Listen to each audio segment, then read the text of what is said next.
De folles théories. 2 mois après la disparition du petit Émile, 2 ans et demi, les habitants du Haut-Vernay cherchent toujours à savoir ce qui est arrivé à ce garçonnet qui était en vacances chez ses grands-parents avant de se volatiliser. Et s'il est quasiment sûr aujourd'hui qu'un adulte a été mêlé à cette sombre histoire, certains ont gardé espoir de le revoir en vie, grâce à des théories inattendues. Enlevé par un rapace, par un loup, tombé dans un ravin. Les théories les plus folles courent autour du Haut-Vernay depuis 2 mois et la disparition du petit Émile, 2 ans et demi, qui s'est volatilisé le 8 juillet dernier. Si certains ont également pensé à une fugue, car l'enfant aimait suivre les papillons, il est quasiment sûr aujourd'hui qu'un adulte est impliqué dans l'histoire. Mais de quelle manière? Si certains pensent à un homicide ou à un accident, d'autres, quelque peu plus optimistes, pencheraient plutôt pour un enlèvement et espèrent encore que le petit garçon est vivant.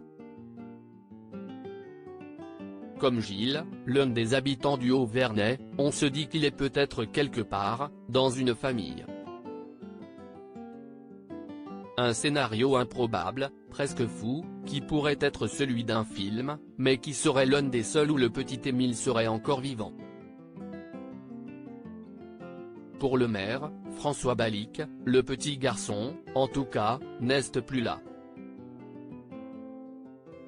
Mort ou vivant, comme il l'avait expliqué, il a la conviction profonde qu'il ne se trouve plus dans le Haut-Vernay. Il faut dire que le village est minuscule, que tout le monde se connaît et qu'il serait compliqué d'y cacher quelqu'un.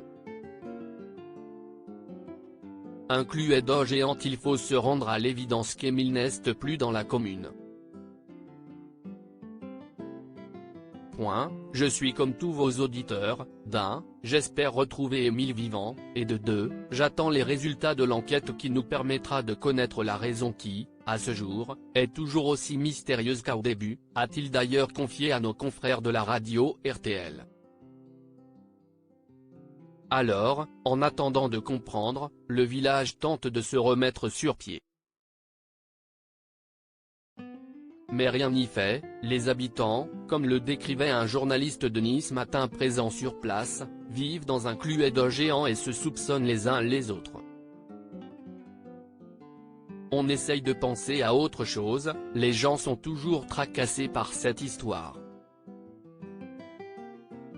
Rien n'avance, résume d'ailleurs Gilles, qui déplore que certains de ses voisins en soupçonnent d'autres.